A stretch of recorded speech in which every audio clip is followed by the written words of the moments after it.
नमस्कार मंडळी, चला मुलं आवडीने खातील आज अशी आपण रेसिपी बनवणार आहोत. मुलांना टिफिनला पण आपण देऊ शकतो. तर कढईमध्ये तेल टाकायचं, कांदा टाकायचा, कांदा परतला की टोमॅटो, गाजर, पत्तागोबी टाकून परतून घ्यायचं, कॉर्न टाकून घ्यायचं, चवीनुसार मीठ, जिरे पावडर, धने पावडर, चाट मसाला, लाल तिखट, गरम मसाला टाकून परतून घ्यायचं. पनीरचे क्यूब टाकून घ्यायचे, त्याला पण 1-2 मिनटं परतून घ्यायचं.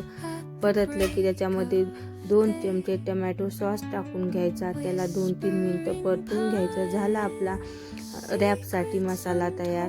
मग चपाती लाटून घ्यायची, तर चपाती टाकून तव्यावर टाकून घ्यायची, दोन्ही साईडने छान भाजून घ्यायची. चपाती भाजली की त्याला सॉस लावून घ्यायचा, त्याचा मसाला टाकून घ्यायचा आणि रॅप बनवून घ्यायचा.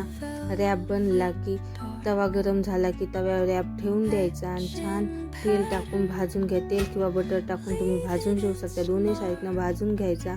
मग आपला रॅप भाजला की झाला आपला रॅप तयार. कसा वाटला तुम्हाला हे रॅप? आवडला असला तर कमेंटमध्ये सांगा आणि आपल्या चॅनलला नक्की सबस्क्राईब करा. चला भेटूया नवीन रेसिपीसोबत. बाय.